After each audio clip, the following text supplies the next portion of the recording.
You may have heard that California Governor Gavin Newsom recently signed into law three bills about deepfakes and AI. There's a number of requirements. One of them is that social media companies have to remove deceptive material that is created by AI. And it also requires political campaigns to publicly disclose that they're using AI to create their ads. Now, this is all, of course, very controversial, and it brings us back to an issue I talked about last year, which is about the role of deepfakes and disinformation. So I'm rerunning this from last year, but obviously it's just as pertinent as ever. So I hope you enjoy it.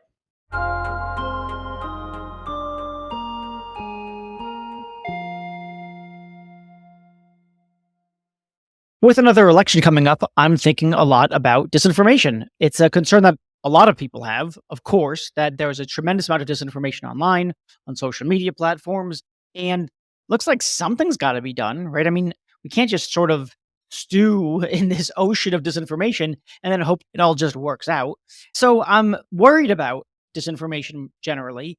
And then with the advent of generative AI, it looks like it's a lot easier to create disinformation and to scale it. And so this is sort of a worry on top of a worry.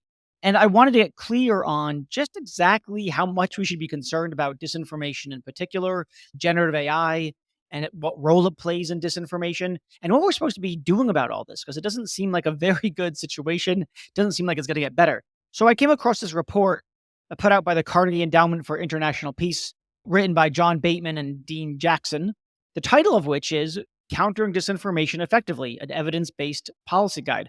Always nice to see an evidence based policy guide. Who wants to see a no evidence based policy guide? That would seem like a pretty silly guide to make. Anyway, so they made this guide and I started skimming it, and it's fascinating and detailed. And so I thought, let's talk to them and hear from the experts what they think about disinformation.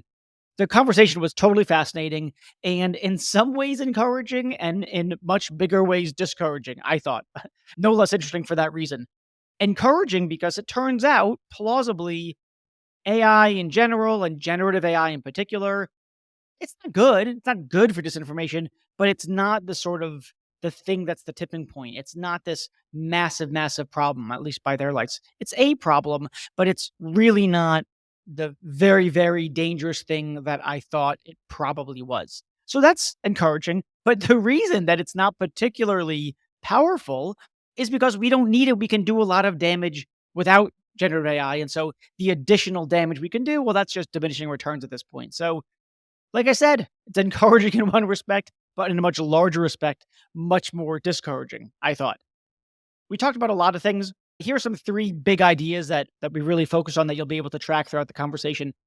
One was just this question about how much should we worry about disinformation broadly and generative AI in particular. So you'll hear obviously a lot about that. And in particular, you'll hear how persuading people to hold an opinion or a belief different than they had before is really, really, really difficult. And it's unlikely that personalization and targeting is really going to do that much in that realm. We talked a little bit about watermarks and their effectiveness, or rather their ineffectiveness. We talked a little bit about virality and the extent to which curbing virality might curb disinformation. Spoiler alert, not that much. You'll see this a bunch. As they say, there's not a silver bullet to this. There's a lot of problems, a lot of sources of the problem that is the problem of disinformation. And there's not one policy to solve them all. There's not one tool. There's not one anything to solve them all. So that's one sort of set of ideas that we talk about. The second is a question that we really don't resolve because it's sort of TBD. It's unclear. So look, here's the big question. Who should have control over our information environment? Who should have control over our information environment? Now, one thing that you don't want is government controlling the information environment, right? That leads to just propaganda machines, just people staying in power, lack of freedom of the press, lack of free speech. We don't want that. So we don't want the government controlling our information environment. On the other hand, we don't really want the tech companies controlling our information environment. They're not exactly sort of faithful stewards of the truth. They are for-profit companies looking together to get engagement by users of their social media platforms. And they're not stewards of the truth. They're stewards of user engagement for the sake of their bottom line. So that's not ideal. And so then what's the alternative? Well, the alternative is that we individual citizens, sort of work it out amongst ourselves. wade through the disinformation, have the conversation, engage in deliberation together, and figure out what we ought to believe. But that's not really ideal either because one, we're awash in disinformation, and two, we have gotten increasingly bad at having that conversation. So again, like I said, another rosy picture. So that's the second issue. Who should control our information environment? The third and final is just what are we supposed to do about this? What could we possibly do? And earlier in the discussion, we talked a little bit about these short-term tactical potential solutions or pieces of the solution, like watermarks and curbing virality. But we talk a little bit more towards the end about the long-term things that we need to do. So they support local journalism, educating people on media literacy, teaching critical thinking, that sort of thing. So the general idea, I think, is something like disinformation needs fertile soil in which to grow. And our current culture, our current levels of media literacy and critical thinking and access to local journalism, that lack is a fertile ground in which disinformation can flourish. So we've got to fix the underlying problems, which are not technical problems. So the conversation was totally fascinating. And like I said, we're leaving on sort of a local level and globally really distressing. That said, it makes for really fascinating listening. So please listen. And when you get the chance, give a 5-star review, share it with your friends, 5-star rating, blah, blah, blah, blah, blah. Okay, you know the things. And if you have anything that you want me to talk about, any issue I haven't addressed, please let me know at em@readblackman.com, as in ethicalmachines@readblackman.com. All right, enjoy the show. All right, guys, so people are freaking out about disinformation because of generative AI. The idea is roughly people are going to use bad actors of all sorts and shapes and sizes, whether it's political actors, sort of, let's say, within the US or foreign actors or just lone wolves, as it were, creating disinformation campaigns using AI, fake images, fake video, fake text. And the thought is, if we thought disinformation or misinformation was a problem before, it's going to go off the rails now that we've got generative AI. So I suppose my question to start with is something like just how screwed are we here, if at all? Maybe the best way to start is that we're already kind of screwed even before the advent of generative AI. And it's not clear that generative AI is going to be the game changer that people worry about. All right. If you look back at some of the most, damaging forms of disinformation campaigns that we've seen in the United States, like the campaign to convince people that President Trump didn't actually win the 2020 election, there was not a lot of realism or detailed, powerful evidence that was required to convince millions of people of that. You basically needed a large population of people that were ready and willing. So that's the kind of demand side, people whose, psychological needs were stoked by that kind of narrative. And then you needed people who had big megaphones saying it over and over. And that's the kind of supply side of the narrative. So if the concern about generative AI is that it's just going to be so realistic, we've never seen anything like it before, it's not clear to me that realism is actually what's needed. So you could think of that as good news or bad news. Yeah, locally good news in the context of generative AI, globally bad news. Okay, so I guess in the picture, something like people think about the problem of disinformation being something like a campfire, and generative AI is going to pour a tremendous amount of gasoline on the campfire. And your point is something like, we've already have a raging conflagration, and generative AI is just a bit of kindling to add to it, but it's not really going to make a difference. I think that's right. Well, I don't want to say it's not going to make a real difference. It's too hard to make a strong prediction. But what we can see is that realism or even personalization, which people are very concerned about with the advent of AI, isn't necessarily the key persuasive factor for people. We looked at a case study of how micro-targeted ads, how persuasive are they in altering people's political perceptions and behaviors? And the answer is less effective than you might think. So if AI is just a couple gradations above where we are now, it seems plausible that society will adapt in different ways. I'm not sure that's the thing that I'm most worried about today. Let's talk a little bit more about that manipulation stuff. I mean, I know that a lot of people make this very strong claim that there's personalized ads, there's micro-targeting, they manipulate their audience, they know everything about you. There was that documentary, The Social Dilemma, that made it seem like the Facebook data scientists and engineers were just pulling the strings on the puppets of humanity. That always struck me as bananas. I, I do think, or rather, I've always thought this is overblown. They don't have this kind of power. They can't push buttons like that. However, I'm more inclined to think that it's plausible that they're good at manipulating populations. So they can make good predictions at the population level, but not at the individual level. So they can't know that this ad is going to affect Reed or Dean or John in such and such a way. But they can predict that among these 10,000 people, we're going to get some percentage of that to shift the way that we want them to shift. And that's still a form of manipulation, but it's, if you like, population level manipulation, not individual level manipulation. Does that sound fair, accurate? Dean, do you want to comment on that? Yeah, I mean, there was the Facebook internal study from several years ago, right, where they just tried to see if they could make users a little more sad by tweaking the algorithm, right? I think there's something to the idea that they can adjust the temperature by day. I mean, at an ecosystem level, the type of content out there, adjust the temperature. What's the persuasive power, though, of one political ad or one AI-generated deepfake or one meme, right? It's really difficult to say. And we have now some early studies on how much more effective AI-generated content is than human-generated content. There's a really good one by Josh Goldstein and several other authors from Stanford, where they actually had people sort of look at headlines written by ChatGPT, kind of trained it on headlines from known Russian propaganda operations. And then they had a control group, right? So people who just saw normal headlines. And then they had a group that looked at headlines that had been written kind of cooperatively between ChatGPT and humans, right? So you have a human editor. Sure. This headline's not quite right. AI actually underperformed the human editor, right? It was better than baseline control group. It had an impact. It was slightly below, I think, the sort of tag team. And so the way I think that we should be thinking about AI is less as this giant game-changing force and more as like an assist, right? It saves you a lot of time if you're a propagandist. And if you're like a low skill or low resource actor, you can do things you couldn't before, right? Like the memes on Reddit about the 2024 election are going to be, there's already a lot of just like crazy AI generated content. And most of it's just sort of satirical and obviously satirical on its face. So I don't know that we need to worry about it being hyper persuasive, but there's going to be a lot of noise. It'll be very noisy. And how do we have any evidence for thinking that memes do a lot of the pushing and pulling?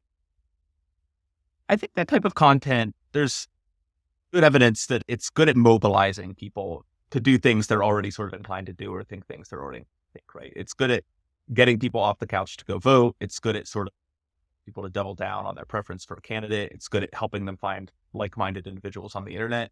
It's a lot harder to persuade people, right? And I've been doing a lot of interviews for different projects with political consultants, and some of them said to me, how many persuadable voters are really left? That's the audience you want to reach. They're really, really hard to reach. Everyone's trying to reach them. So the ability of like a given piece of content to move them is sort of infinitesimal. They also say persuasion's a lot harder than fundraising, right? So to your point about moving populations, in fundraising, there's a binary metric. Did you give or not?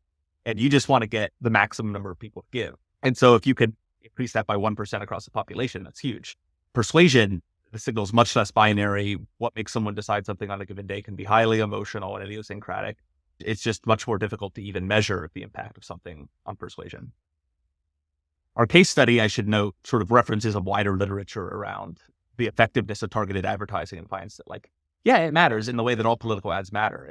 People wouldn't be spending so much money on it if they didn't think it had any impact. We talk about it as this sort of hyper manipulative tool, and I just don't think it rises to that level. There's not really evidence. So then, all this sort of clamoring around, we need watermarks. We need watermarks to make sure that people know that this is AI generated. I thought, one thing I thought is just that, it's not going to work. They're going to be hacked, and then they're going to make other watermarks that resist those hacks, and then it's just going to be a cat and mouse game. I also have other kinds of complaints about it, which is that I sort of think that when ads influence us, they influence us non-rationally. That it's not through rational persuasion, but it's good at generating emotions, and our emotions can be generated in response to what we know to be fiction, right? We watch movies, we read stories, we cry, we laugh. We know it's not real, and yet our emotional systems are already engaged. So I always thought, have the watermark. It doesn't really matter because the sort of, if you want to call it damage, or at least the influence, the emotional influence has been done already. And that's what's going to drive decisions. I know Joe Biden didn't actually, have sex with a chicken, but something feels off about that guy. But I guess what you're saying is across the board, maybe. Well, it's not don't worry about it, right? That's too strong, as you said. But I guess we don't really need to worry too much about the watermarking stuff. Is that right? Can I chime in on that? So watermarking can help, but only so much. And that's because watermarking at its core is an indicator of authenticity or credibility. And that's all. When we think about today's information environment, we already have many pretty reliable indicators of credibility and authenticity. So, by my lights, something that I read in the New York Times is a lot more credible than something that I read on Facebook by a kind of made up content farm. Something that I see that is echoed from, hundreds of scientific reports, peer reviewed, and the consensus of a global community of experts is more reliable than something else. That said, lots of people today are choosing not to pay attention to, or they don't trust those indicators of authenticity. So I think that's likely to repeat itself with these AI watermarks. Where the watermarks can help is where intermediaries, people like investigative reporters, the legal system, institutions that can spend the time and attention to getting to the ground truth, can use these as investigative tools. And then hopefully those institutions can earn the trust of people. But that's a challenge today. Yeah, we do have a case study on labeling in general, social media labels, and find pretty much exactly what John said, right? There's actually another internal platform study that shows the more likely you are to have seen one of Meta's labels about the COVID-19 pandemic, the less likely you are to have clicked the link to get more authoritative information. The people who most buy in to the misleading narrative are sort of also going to be least persuaded by a watermark. You can't flip the watermarking thing on its head. One kind of obvious thing I've heard someone say that really made me chuckle was, wouldn't it be easier and perhaps more impactful to just watermark authoritative content rather than all the AI generated content? If your Secretary of State's office watermarks official government communications, that at least makes those more difficult to forge. That seems like a much lower bar and something worthwhile that we could be talking more about. You're making things worse. I don't think you're making things worse. You're revealing things to be worse than previously considered, which is something like, yeah, look, don't worry about manipulation so much. Don't worry about the watermarking stuff so much. Don't worry about authenticity so much, because frankly, people are kind of unreachable.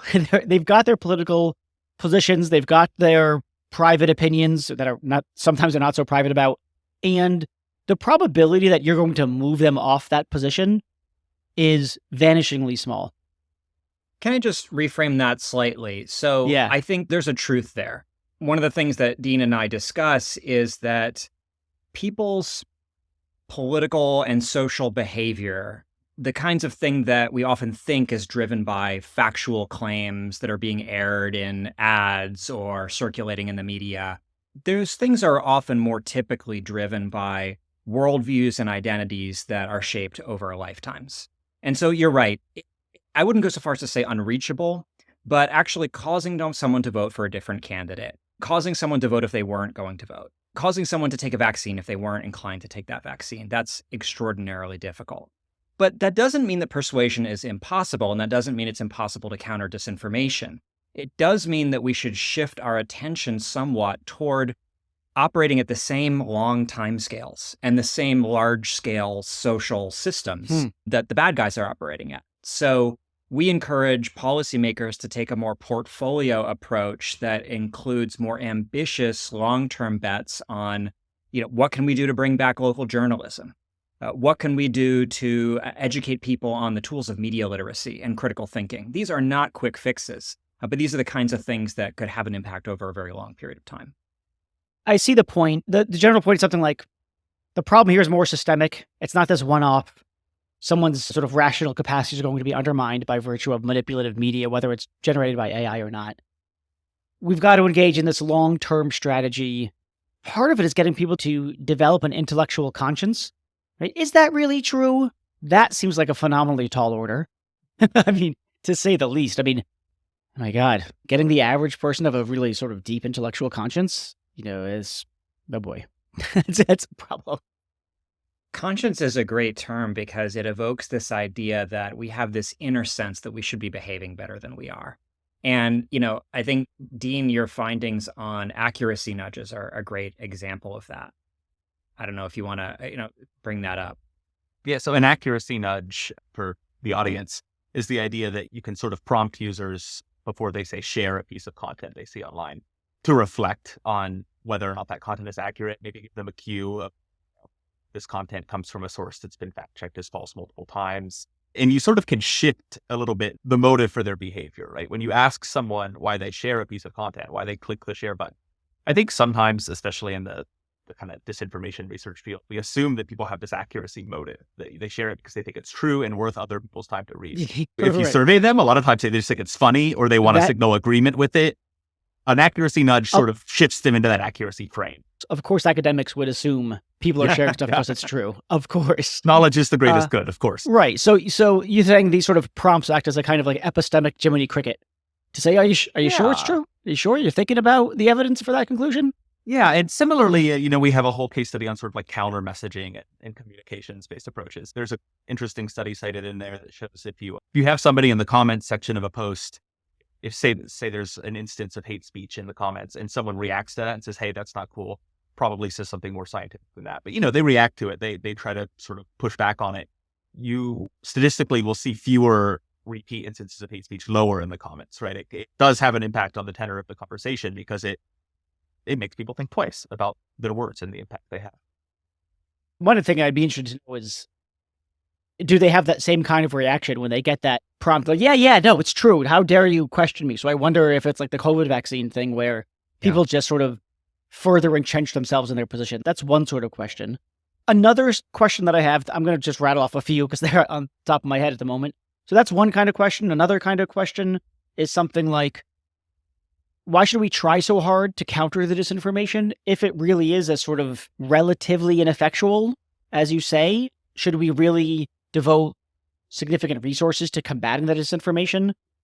Third and related question, I could hear someone saying, "Oh, what you're doing is you're letting Mark Zuckerberg and his ilk, you're letting Facebook and Instagram, et cetera, you're letting them off the hook. They should really be responsible for this kind of thing."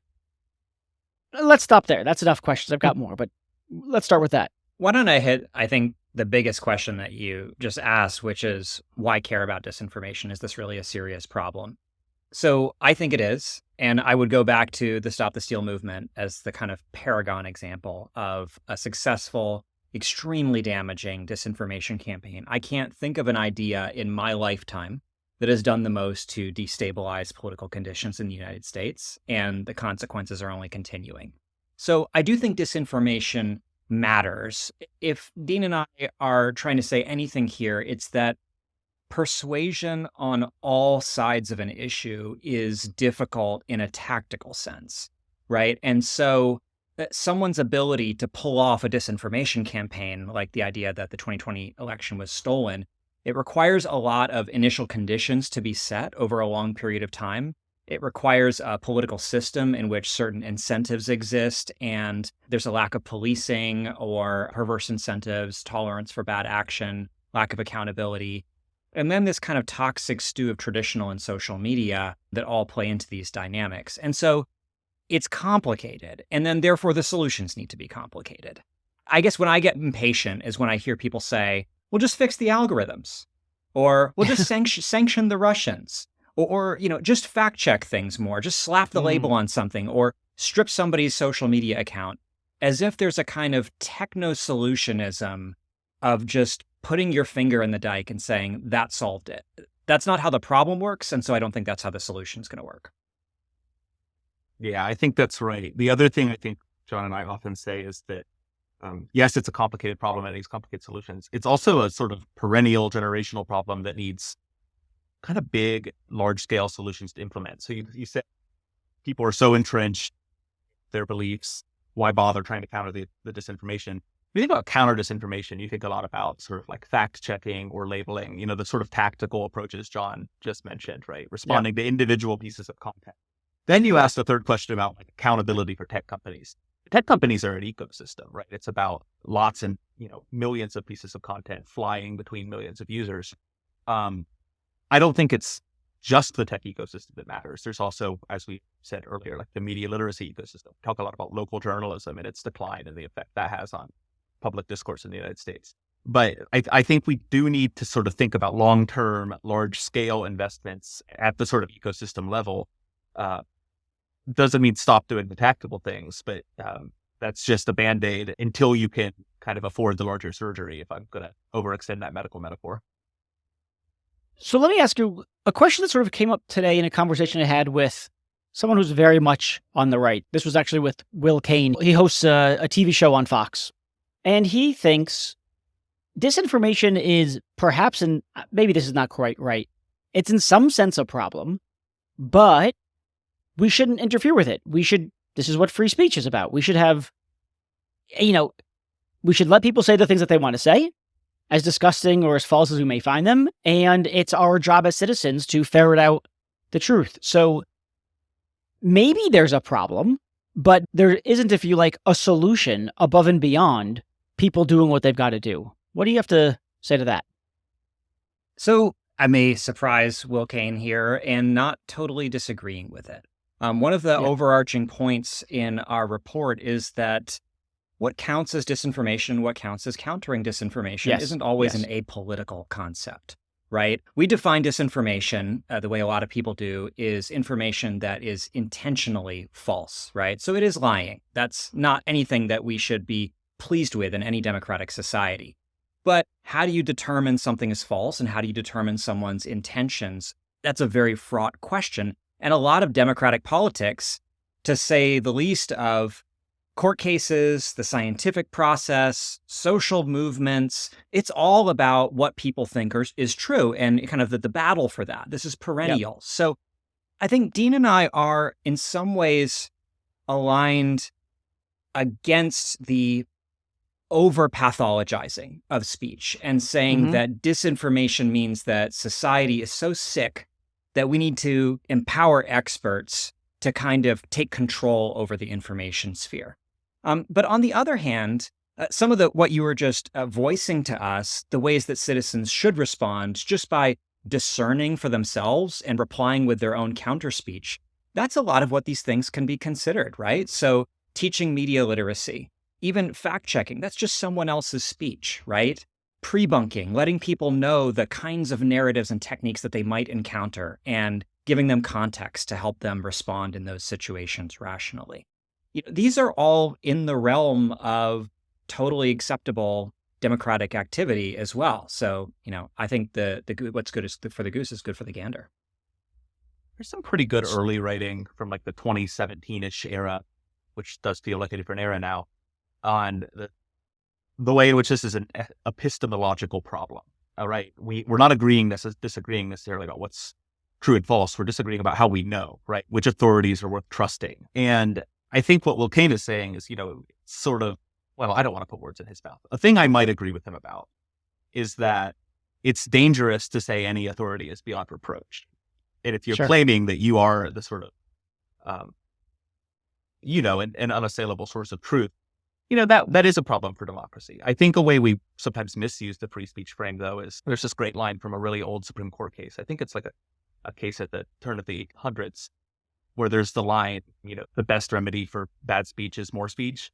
What people forget is if you go through that ruling and, a couple paragraphs down, there's a lot of talk about it takes time. There has to be discourse. It takes sort of sustained focus and a lot of conversation for more speech to counter good speech. The truth emerges eventually. And if there's one thing our sort of modern media environment isn't good at, it's like patient, sustained discourse. So it's worth thinking through the way in which, more speech might just mean more noise, more paranoia, more disagreement, and more conflict, and not actually get us much closer to truth. I think we do have to grapple with the way that the media space affects public discourse in this country and everywhere else. So I sort of have three kinds of thoughts swirling around in my head, or at least three that I'm not totally sure what to do with. So maybe you can help me. I think, one thing that I said in response to Will was something like, look, I don't think that we need some arbiters of truth and falsity. What I think is that there are people who are actively undermining individuals' ability to ferret out the truth. It is a sort of undermining of their epistemic capacities by, for instance, flooding their environment with false information. And maybe there are other kinds of manipulative techniques that we sort of intimated at earlier, which may or may not be effective. And then I ask, what's the role of government? Well, the role of government is not to tell us what's true and what's false. We don't want that. But government playing a role in making sure that those attacks, if you like, don't happen seems like an acceptable thing, seems like a sufficiently apolitical thing. It should be something that we should all get behind, whether we're on the left or the right. So it's a sort of the government's role is to undermine those people who attack the citizens' ability to engage in rational deliberation as a community, something along those lines. Yeah. I think in many ways, this is the flip side to the discussion we were just having. We were just talking about the importance of free speech and making sure that there aren't any powerful institutions that are intervening too strongly in discourse and shaping it to the point where citizens can't kind of play for themselves. But then I think you're raising this really important question, which is that is there a threshold, a point at which any kind of powerful mediating institution, whether it's a government, a platform, or someone else, should come in and strongly shape the information environment? Maybe the best case of that we looked at is whether something could be done about social media algorithms that do seem to drive disinformation. Now, I don't think there's any algorithms on major platforms that are specifically designed to get people to believe false things, but they do tend to be designed to increase engagement over periods of time. And so that strongly correlates with it. The other thing that it does, which I think sometimes people forget about, is platforms not only curate content, but through that curation, they then create reward systems that shape what people say to begin with, and even shape off-platform activity. Like, for example, a member of Congress might make a speech on the House floor with the purpose of going viral on Facebook or Twitter, right? So you can actually have this complex ecosystem of incentives where the social media algorithms are shaping what we see, but also shaping how we behave on and off platforms. I think that is a promising area for intervention. The main problem with fixing the algorithms is that the algorithms are what make platforms money today. And attempts to have less engagement oriented or just more chronological, non-algorithms, choice of algorithms, civically responsible algorithms, it's just not clear that those things are competitive in the marketplace. And so you maybe do start to talk yourself into some kind of leveling regulation that would require that everyone adopt some kind of basic responsibility in their algorithms. But that's a big step for a government to make. That would really be shaping the information ecosystem. One thing to say is, you said something, I forgot the exact language you used, but something like, should someone shape the information environment? But then you also said, well, they are. Social media companies are shaping the information environment by virtue of the suite of algorithms they use to make certain kinds of pieces of content go viral, to gain priority, and more generally. And then the question is, okay, so is that what we want? Here's a short argument, something like, the way society goes, the way that for instance, our elections unfold is in no small part a function of our information environments. These companies control our information environments. And so these companies, to no small extent, control how society and our election processes unfold. And so it's not whether the companies shape our information environment and thus how things like elections and our society in general unfolds. It's to what extent, and do we want them? I saw a headline recently. I forgot where I saw it. I only read the headline. It was something like, who elected social media companies or something along those lines. And, it's a good question. To what extent ought they to have that kind of control over us?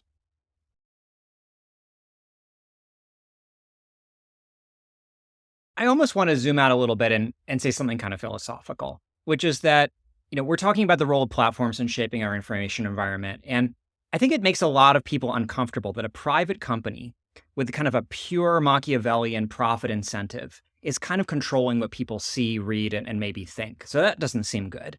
Okay, well, what can we do about that? If we really want to do something about that, then maybe we want the government to come in and constrain the role of that private actor. But in democratic societies, and certainly in the US, we have an even greater allergy toward the government using the coercive power of the state to then control these decisions about content and information. That seems really uncomfortable. So who's left, right? Who is the actor that is both legitimate and capable of making these decisions? It's not clear that there is someone. And so that's why I think some people, for better or worse, have been grappling for some kind of third way or new way.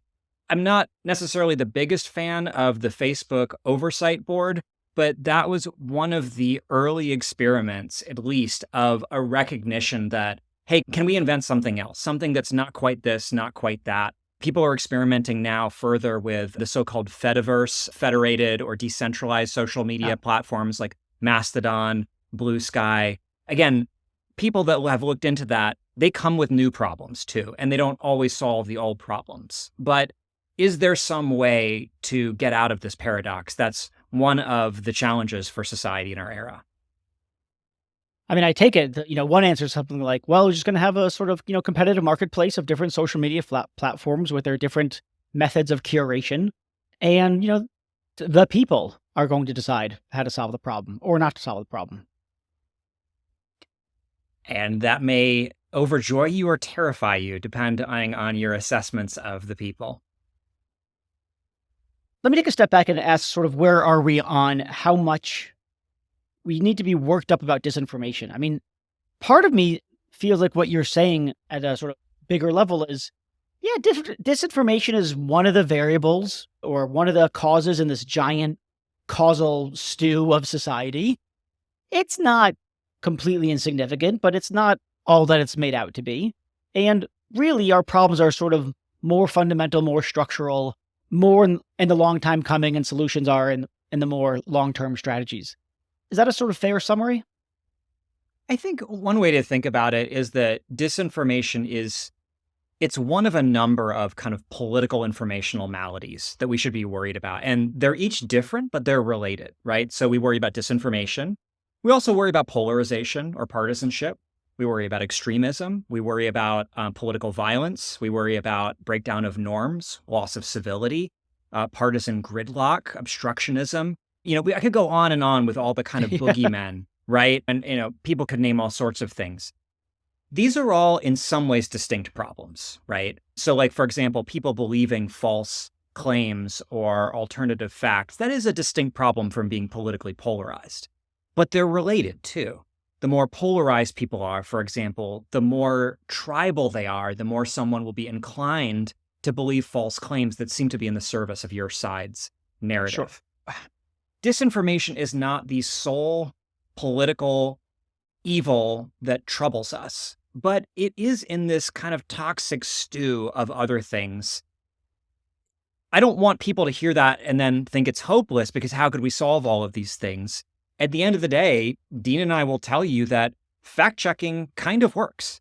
Labeling social media kind of works. I don't want to overstate what we know about these things and their efficacy and their scalability, but we actually did write this report to frame some of the major ideas out there in a practical way so that policymakers could compare these ideas and implement some of them.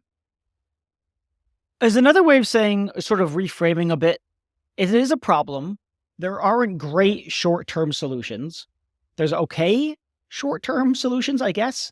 Like labeling might be a decent short-term solution, but the bigger solutions are more long-term. And they're probably going to tackle more than one thing at a time. Yeah, I think one way we put it is, okay, what would you want in a solution, in any solution to disinformation or really any problem? You'd want to know a lot about it. You'd want to have strong evidence. Number two, you'd want it to be really effective based on what you know. And then number three, you'd want it to be able to scale well. And those are the three things that we looked at for a pretty diverse range of counter-disinformation measures, everything that we've talked about today and more. And what we found is there isn't any one solution that rates well on all of those scores. There's nothing that we know a ton about. It seems to be really effective and it scales easily. That's perhaps not surprising for any difficult, challenging social problem. Sure. There's not a silver bullet. Right. No silver bullet. Exactly. But it's a reminder that we need to do a lot of things at once. We need to sustain them over periods of time. We need to be humble about which of these things we think really will work and which form of each of them. And we need to plan to assess and rebalance and pivot over time. Can I ask about two of the sort of part of the solutions? You mentioned two things. You mentioned one thing a number of times, which was local journalism. Can you say a little bit about why local journalism is the kind of thing that helps to counter disinformation? Because my gut instinct or my gut reaction is to think that those papers are going to just be tribalistic, right? So you're going to be able to predict what's going to be in the, I don't know, Arizona Times versus the San Francisco Chronicle, right? So is it really going to help? Is local journalism really going to help create a sort of more collaboratively deliberative body politic, or is it just going to be a different way that we further entrench ourselves? I think it's helpful to start with some numbers, and we do this in the report. And I don't have them exactly at my fingertips, but if you can actually find like the number of working journalists, the government records this number, right? Bureau of Labor Statistics in the United States going back to the 1980s, and it's declined. It's fallen off. There was a period in the late 90s, early 2000s where people thought, well, web journalism may replenish the ranks of a journalist. It is not. Even when you factor in online journalists, that number has fallen. Local newspapers were shuttering before the COVID-19 pandemic, and COVID hit. That recession buried several more of them. And what's replaced them has been a lot of online news, right? In some places, it's TV news, which tends to be, on the whole, like less informative, more sensationalist. If it bleeds, it leads. Sometimes it's Facebook pages masquerading as newspapers, which carry heavily partisan content. And then we have all these studies over this period, right, that look at these sort of news deserts, places where there's not a good source of local news. And what they find is communities that have strong local news ecosystems tend to have lower corruption, lower rates of polarization measured by higher rates of split ticket voting, and just like all these other indicators of civic health. And a big question John and I pose in that case study is, okay, let's take it then on merit that disinformation is sort of less resonant, less of in environments where there's lots of quality information out there and people have access to that and trust it and know where to get it.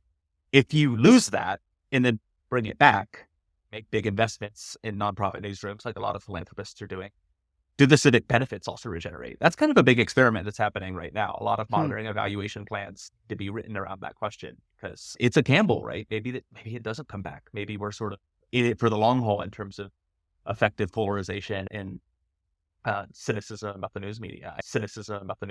I don't know, but there's reason to believe that where and when local news was strong, disinformation was probably weaker. Yes. Okay. I see. So it's an empirical question whether we revive local journalism, whether that ocean of good information that comes with local journalism will, as it did before, drown out disinformation, or if instead we've gone too far in disinformation and there's I feel like a dam blocking the ocean of good information coming from local journalism. What might come from local journalism? That's enough of that metaphor.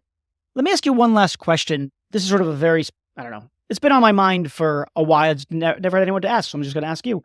Suppose I said something like the real problem, or let me put it slightly differently. Here's a solution. Don't allow things to go viral. Just no virality. That's not allowed. But, when things, or at least, when things start to go viral or start their symptoms or signs of virality, that things should be clamped down or slowed down, turn down the throttle until some degree of fact checking can be done by the platform. And then a decision is made about whether to let it go viral or not.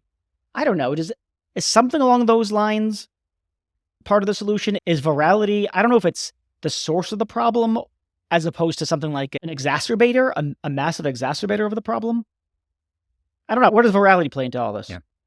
In late 2020, Facebook actually had a policy in place, which they called the virality circuit breaker, which did pretty much exactly what you explain.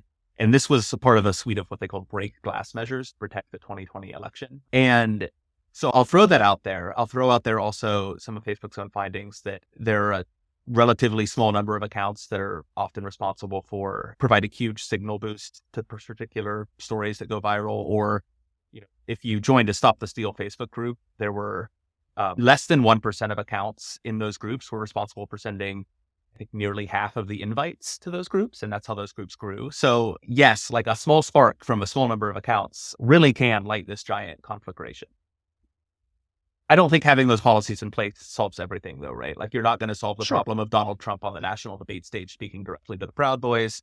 There's always the ability to spread on WhatsApp. There are other channels. If you're really plugged into something, there's websites you can visit. So, but I think it helps. It's sort of like John was saying about the fact checking and the labeling and all the other things, right? You really got to throw the kitchen sink at it and do what you can to boost the health of information flows, but don't expect it to, as you said, there's no silver bullet. Yeah, just the flip side of that, so one notion, Reed, is slow down the information stream or the disinformation specifically. The other way of looking at it is speeding up the good information, right? Are there ways that we can use some of these same tools to scale up things like fact-checking, labeling, counter-messaging, using, sound authoritative information? I think there's a lot left to be tried there. And that's going back to generative AI, which is where we started. I have some kind of cautious, circumscribed optimism that some new technologies could help scale up the good practices as much or more as they scale up the best practices. That's great. Okay, well, honestly, I don't even know what to feel. I'm at a point where I don't know what to feel anymore. On the one hand, I feel kind of relieved. I'm not as worked up about generative AI and disinformation. I mean, I thought it was a problem. I get that you think it is a problem, but I feel a little bit better about it in some sense. But I don't know. I always feel pretty good that, okay, there are multiple solutions at play here. There are plausible things that can be done. And then I'm just, but then I feel like, oh God, who's going to do all these things? I don't know. So I don't know. I don't know if I'm depressed or not after all this. Frankly, I don't either. I'm not the most optimistic about the kind of future direction of the political informational ecosystem in the United States or other advanced democracies. Frankly, all the trends are negative. I think we need to acknowledge that. But there's not one single driver of the problem, and there's not one single solution. What Dean and I are trying to do is just to bring a little bit more evidence to a conversation that is often pretty fact-free. Even still, what we don't know ironic. is a lot more than what we know. Yes, that is ironic. All right. Well, thank you so much. This has been fascinating. So thanks so much for doing that report, writing that report, doing the research, and for coming on. This has been great. Thanks for having us. Thanks for having us. Great conversation.